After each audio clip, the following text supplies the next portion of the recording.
கவிதைச்சாரல். உங்களுடன் ஊதாப்பூ ஷிமாரா அலி. அஸ்ஸலாமு அலைக்கும் வரஹ்மத்துல்லாஹி வபரகாத்துஹு. தொலைவானதாய் தோன்றும் எதுவும் தொலைந்து போவதில்லை. மயக்கம் தரும் தடுமாற்றங்கள் இலக்குகளை மங்கச் செய்வதில்லை. மயக்கம் தரும் தடுமாற்றங்கள் இலக்குகளை மங்கச் செய்வதில்லை. மங்களாய் தொலைவானதாய் போனவைகள் எல்லாமே உங்கள் கால்களின் வேகம் எப்போதும் தொலைவாக்கி மறைத்து விடுவதும் இல்லை. மயக்கம் தரும் தடுமாற்றங்கள் மங்களாய் தொலைவானதாக காட்டினாலும் கால்களின் வேகம் குறைந்தாலும் உனதான பாதையின் பயணத்தில் மட்டும் உனதான பாதையில் பயணத்தை மட்டும் நிறுத்திவிடாதே. திருப்பங்கள் காத்திருக்கின்றன, திருப்பங்கள் காத்திருக்கின்றன வெற்றிக்கு அழைத்துச் செல்ல. தாமதங்கள் தடையல்ல, இன்னும் நேரம் இருக்கின்றது முன்னேறிச் செல்ல. உங்கள் மனதில் தோன்றும் எண்ணங்களோடு கவிதைகளுக்கான களம் கவிதைச்சாரல் இன்றும் ஒலிக்கப் போகின்றது. உங்கள் கவிதைகளும் கவிதைகளுக்கான களம் கவிதைச்சாரல் நிகழ்ச்சியில் ஒளிபரப்பாக வேண்டும் என்றால் 07648485535 என்ற வாட்ஸ்அப் இலக்கத்துக்கு அனுப்பி வைக்கலாம். உங்கள் கவிதைகளை உங்கள் குரலிலேயே ஒளிப்பதிவு செய்தும் அனுப்பி வைத்தால் உங்கள் கவிதைகளை கவிதைகளுக்கான களம் கவிதைச்சாரல் நிகழ்ச்சியில் நாங்கள் சேர்த்துக்கொள்வோம். அதே போல எழுத்தாளர் அறிமுகம் பகுதியிலும் நூல் அறிமுகம் பகுதியிலும் இணைந்து கொள்ள விரும்பினாலும் 07648485535 என்ற வாட்ஸ்அப் இலக்கத்துக்கு நீங்கள் அனுப்பி வைக்கலாம். மீலாத் தினத்தை முன்னிட்டு கந்துரட்ட முஸ்லிம் சேவை கவிதை போட்டி ஒன்றை நடத்தவிருக்கின்றது. உங்கள் கவிதைகளை 24 வரிகளுக்கு மேற்படாமல் எழுதி 07648485535 என்ற வாட்ஸ்அப் இலக்கத்துக்கு செப்டம்பர் மாதம் 11ஆம் தேதிக்கு முன்னதாக அனுப்பி வைக்க வேண்டும். முதல் 3 இடங்களுக்கு பொறுமதியான பரிசுகள் வழங்கப்படும். தேர்வாகும் சிறந்த 10 கவிதைகள் கவிதைகளுக்கான களம் கவிதைச்சாரல் நிகழ்ச்சியில் ஒளிபரப்பாகும். நிகழ்ச்சியில் நாம் அடுத்ததாக சத்தி எழுத்தாளர் நாகூர் கனி அவர்களை பற்றிய தகவல்களை வழங்கவிருக்கின்றோம். ஆகஸ்ட் மாதம் 26ஆம் தேதி கொழும்பு ஜெயவர்தன் நிலையத்தில் சத்திய எழுத்தாளர் கலாபூஷணம் நாகூர் கனி அவர்களின் மாணவி பேசாத மௌனமொழி தமிழ் நூல் வெளியீட்டு நிகழ்வு நடந்தது. சத்திய எழுத்தாளர் நாகூர் கனி அவர்களை பற்றி கலாபூஷணம் MA வாஹித் அவர்கள் நூலில் குறிப்பிட்டுள்ள விடயங்களை நாம் உங்களுக்கு இப்பொழுது வழங்குகின்றோம். சத்திய எழுத்தாளர் காத்திபுல் ஹக் கலாபூஷணம் MI நாகூர் கனி வாழைத்தோட்ட வாரிசு. நானும் வாழைத்தோட்டத்தை சேர்ந்தவன். அந்த வகையில் ஜனாப் MI நாகூர் கனியின் ஆரம்ப எழுத்தில் இருந்து நான் அவரது எழுத்தை அறிவேன். அவரது ஆரம்ப கால சிறுகதைகள் மும்தாஜ், பிராய சித்தம், வானம் வெளுத்தது முதலியன இவரது சிறுகதைகள் ஆகும். ஜனாதிபதியின் சிறந்த சிறுகதைக்கான பரிசு 1980 இவருக்கு கிடைத்தது முதல் பல பரிசுகளை இவர் தனதாக்கி கொண்டார். இலங்கையின் எழுத்துக்கள் பிரசித்தம் அடையாத காரணம் மொழி. இந்திய பத்திரிகைகள் தமிழகம் முழுவதும் பரவ காரணமும் மொழிதான். ஜனாப் MI நாகூர் கனியின் தமிழ் ஆற்றொழுக்கானது நல்ல தமிழ், அழகான மொழிநடை அவரது பேனாவின் பிரசவம். அதுவும் அவரின் வெற்றிக்கு ஒரு துணையாக இருந்தது. அவருடன் பேசினால் பேசிக்கொண்டே இருக்கலாம். அலுப்பு ஏற்படாத பேச்சு மொழி அவருடையது. World assembly of Muslim youth அமைப்பின் இலங்கை கிளையினால் ஓர் ஆராய்ச்சி கட்டுரை போட்டி 2012 நடத்தப்பட்டது. இதற்காக இவரது ஆற்றலை எடுத்துக்காட்ட நான் முடிவு செய்தேன். அதற்காக இவரது வெளிப்பாடுகளை, கல்வி தொடர்பான சாதனைகளை தொகுத்தேன். அப்போதுதான் எனக்கு ஒரு பிரமிப்பு ஏற்பட்டது. இவ்வளவு பிரம்மாண்டமான முயற்சிகளை தனி ஒருவர் எப்படி செய்தார் என்று பிரமிப்படைந்தேன். அந்த ஆராய்ச்சி கட்டுரைக்கு முதல் பரிசு கிடைத்தது. இப்போது இவரது மாணவி பேசாத மௌனமொழி தமிழ் என்ற ஆய்வு நூலை எனக்கு தந்தார். அதன் அளவு இதற்கு முன்னைய அவரது ஆக்கங்கள் அத்தனையும் மிஞ்சிவிட்டதாக உணர்ந்தேன். சாண்டில்யன் கல்கி அளவுக்கு பிரம்மாண்டமான தொகுப்பு அது. அதை மிக அமைதியாக வாசிக்கவே எனக்கு நீண்ட காலம் எடுத்தது. இம்முயற்சி மிகவும் பெரியது, மிகவும் பொறுமதி வாய்ந்தது. செம்மல் நபி ஸல்லல்லாஹு அலைஹி வஸல்லம் அவர்களின் சிந்தனைகளை செம்மொழி இலக்கிய தேன் கலந்து படைத்திருக்கும் பாரிய முயற்சி. பல்கலைக்கழகங்களில் உசாத்துணை நூலாக விளங்கும் தகுதி பெற்றது என்பதை வாசிக்கும் சான்றோர் விளங்கிக் கொள்வர். சிந்தாமணி இவரது எழுத்துக்களை சிகரம் நோக்கி அழைத்துச் சென்றது. இலங்கை தமிழ் பத்திரிகையுலகில் முன்னோடி துப்பாய்வுத்துறை பத்திரிகையாளனான இவரை அடையாளம் படுத்தியதே இதற்கு சான்றாகும். இவ்வாறான சிறந்த இலக்கியவாதியை இன்ற வாழைத்தோட்டம் பெருமையடைகிறது. கம்பன் சீதையின் அழகை வர்ணிக்கும் போது அவள் அணிந்திருந்த அணிகலன்களால் சீதை அல்ல, அதன் அணிகலன்களே அழகாக இருந்தன என வர்ணித்தான். அதுபோல ஜனாப் நாகூர் கனியை எமக்களித்த வாழைத்தோட்டம் அவரால் பெருமை அடைகிறது. அல்லாஹ் அவருக்கு சகல சுகங்களையும் நீடித்த ஆயுளையும் வழங்க வேண்டும் என பிரார்த்திக்கின்றேன். ஆமீன். அது சதி எழுத்தாளர் கலாபூஷணம் MI நாகூர் கனி அவர்களை பற்றி கலாபூஷணம் MA வாஹித் வழங்கிய குறிப்பு. நிகழ்ச்சியில் அடுத்ததாக நேயர்கள் எமக்கு அனுப்பிய கவிதைகளை சேர்த்துக்கொள்வோம். ஈன்ற தாயும் கற்ற பாடசாலையும் என்றும் நீங்காது நம் மனதை விட்டு நினைக்கும் போது இளமையை திரும்ப வைக்கும் பாடசாலை நாட்கள். தனது பாடசாலையை பற்றின கவிதை ஒன்றை நமக்கு அனுப்பியிருக்கின்றார் ஜெயமலாபுர கம்பளை கவினிலா சனீரா ரவுஃப் அவர்களின் கவிதை. இறைவன் அருளிய அறிவை நமக்கூட்டிய ஜாயிராவே, உன் சேவையோ அமுதத்தை மிஞ்சியது. அன்று நமதிலமையே தூங்கவிடாது களையில் அடி வைக்கச் செய்த நீ காலத்தை வெல்லவும் செய்தாய். ஆசிரியர் பல பெற்று நம் வாழ்விற்கே ஒளி விளக்கானாய். ஒரு ஓட்டுக்கு 100 வெளிச்சத்தை தந்த நீ ஆவேசம் வேண்டாம் என்று ஆர்வம் பல தூண்டினாய். இயன்றவரை முயன்று ஆழமாய் சிந்திக்க வைத்து வாழ்வின் எதிர்நீச்சலையும் கற்றுத்தந்தாய். ஜாயிராவே, நீ செய்த சேவையோ துரும்பையும் தூணாக மாற்றியுள்ளது. அவற்றை எண்ணி என்னுள்ளே பெருமிதமடைகிறேன். கல்வி கற்கையில் கசப்பாயிருந்தது, இன்று அது கற்கண்டாய் இனிக்கிறது. 75 வயதை அடைந்து பவள விழா கொண்டாடும் நீ இன்னும் பல வெற்றி கொடிகளை நாட்டி வாழையடி வாழையாய் வளர வல்லநாயனிடம் இருக்கரமேந்துகிறேன். அது ஜெயமலாபுர கம்பளையை சேர்ந்த கவினிலா சனீரா ரவுஃப் அவர்களின் கவிதை.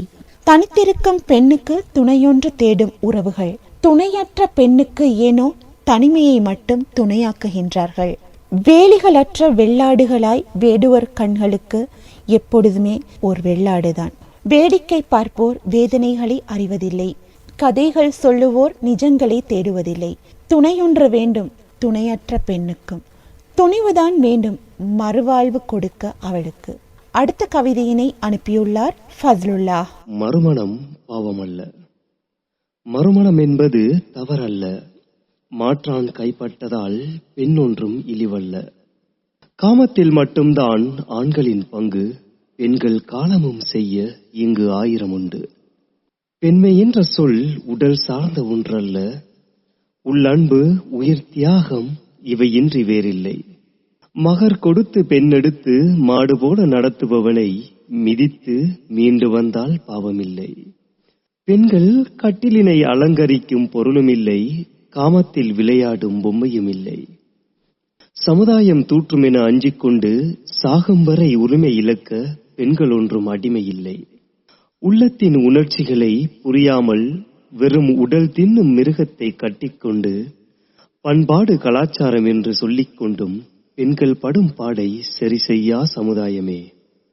வந்து உண்டு விட்டு சென்று விடுவீர், வாழ்க்கை வீணாய் போனால் நீரா தருவீர். முதல் வாழ்க்கை முறிதல் பாவமும் இல்லை, அந்த பாவி தொட்ட உடல் என்பதால் கேவலமும் இல்லை. மனம் பார்த்து மனம் கொள்பவன் ஆண்களின் கூட்டம், மறுமணமாயினும் கைப்பிடிப்பவன் ஆண்டவன் தோற்றம்.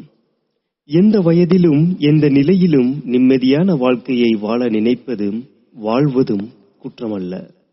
இந்த பிறவியில் இப்போது வாழவில்லை என்றால் இனி எப்போதும் வாழ முடியாது. தோற்றா விடியிலும் பரவாயில்லை, தூற்றாமல் கடந்து செல்லுங்களேன். அவர்களின் வாழ்வை அவர்கள் வாழ்ந்துவிட்டு போகட்டும். அது ஃபஸ்லுல்லாஹ்வின் கவிதை.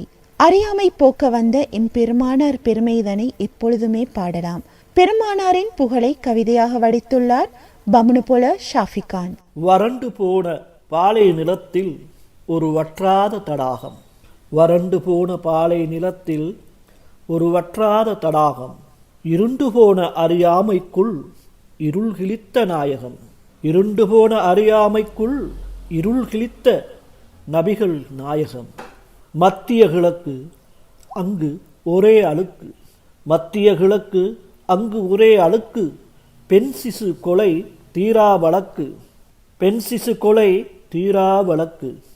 நபியின் தோற்றம் மெல்ல மெல்ல மாற்றம், நபியின் தோற்றம் மெல்ல மெல்ல மாற்றம்.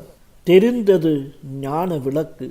மண்ணால் படைக்கப்பட்ட மனிதன் மண்ணை வணங்குவதா பிழை, மண்ணால் படைக்கப்பட்ட மனிதன் மண்ணை வணங்குவதா பிழை. உயிரில்லாத சிலை உருவம் கொண்ட நிலை, உயிரில்லாத சிலை உருவம் கொண்ட நிலை. சிலை வணக்கத்துக்கு நபியின் வருகையே உலை. மது மாது சூது, மது மாது சூது, இது நம் மார்க்கத்துக்குள் ஏது. அடுத்தவன் பொருள் தீது, அறியாமை போக அருள்மறை ஓது. இதுவே நபி அவர் பெற்ற தூது. எழுதி முடிக்கலாமா நபி அவர் தியாகம், எழுதி முடிக்கலாமா நபி அவர் தியாகம். எம்மால் மறக்க முடியுமா அவர் உம்மத்தானதே யோகம். நபி அவர் சொன்னது ஒன்றா இரண்டா, நபி அவர் சொன்னது ஒன்றா இரண்டா. நபிகளார் ஒவ்வொரு உரையும் நடையும் சுன்னா. நபி முஹம்மது உள்ளங்களில் முழுமதியாய் நிறைந்தவர், உயிர் நாடியில் இறைவன் ஒருவன் என ரேகை வரைந்தவர். இஸ்லாமிய மரம் வளர்ந்து செழிக்க முஹம்மது நபியே ஆணிவேர். நபிகளார் நட்டு வைத்த நற்கருமங்கள் என்னும் மரங்கள் கடைசி வரையும் அழியாமல் வாழச் சொன்ன வரங்கள். பற்றுக்கொண்டு வாழ்வதற்கு விந்தை ஏதும் தேவையில்லை. உற்ற துணையாய் வரும் எப்பொழுதுமே சுயநம்பிக்கை. நெடுதூரம் வருவதில்லை துயரங்கள் எல்லாம், ஒரு நேரம் விட்டுத்தான் போகும். பட்ட துயர் எல்லாம் காட்டிடும் நல்ல வழிகளை தான். அடுத்த கவிதையினை தந்திருக்கின்றார் ரிஹானா நௌஃபர், குரல் தருகின்றார் லெய்லா அக்ஷயா. ஒரு பூஞ்செடிக்கு நீரூற்றி பேச, மரக்கிளைகளில் தங்கிடும் பறவைகளை ரசிக்க, மாலை நேர மழை துளிகளை அள்ளிக்கொள்ள, பிடித்தமான பாடலொன்றை மீண்டும் மீண்டும் கேட்க, இப்படித்தான் எந்நேரமும் விழலாம் என உறுதியற்று கிடக்கும் மரமொன்றை தாங்குவதைப் போல இவ்வாழ்வினை பற்றி பிடிக்க எதையேனும் செய்ய வேண்டியிருக்கிறது. இலங்கை மட்டுமல்ல, உலகமே சிறு புள்ளிதான் உன் இலட்சிய பயணத்தில். சகோதரர் ஷஹ்மி ஷஹீத். வெட்ட வெட்ட தலைக்கும் வாழை அது, வெட்டி விட்ட வாழையும் நொந்ததில்லை. கால்பட்ட இடமெல்லாம் மண் தொட்டு நீ தொழுதாய், ஊரெல்லாம் உனக்காக பல தாய்களின் மனங்களை வென்றுவிட்டாய். சகோதரர் ஷஹ்மி, உனதான பயணத்தில் பல முகங்கள் கண்டிருப்பாய். நட்பென்றிருந்தவரும் பகையென்று ஆகியிருப்பார். முகமே தெரியாதவர்கள் உறவென்று ஆகியிருப்பார். உன் கால்கள் தொடரட்டும் சாதனை சாலையில் உன் பயணத்தை. சகோதரனே ஷஹ்மி, நீ மின்மினி அல்ல, ஒரு விண்மீன்தான். சகோதரனே ஷஹ்மி, நீ மின்மினி அல்ல, ஒரு விண்மீன்தான். அடுத்த கவிதையினை தந்திருக்கின்றார் சுமையா அன்வர். ஓர் மின்மினியின் லட்சிய பயணம். ஷஹ்மி. சாதனை பயணம் சரித்திரம் படைக்க சத்தம் கொடுப்போம் சகாக்களே. சாதனை பயணம் சரித்திரம் படைக்க சத்தம் கொடுப்போம் சகாக்களே. நாட்டின் நட்சத்திரங்களை நம் கண்ணில் நிறைத்து நடைபவனியில் வலம் வரும் நிலவாக தொடர்ந்தது ஷஹ்மியின் சாதனை பயணம்.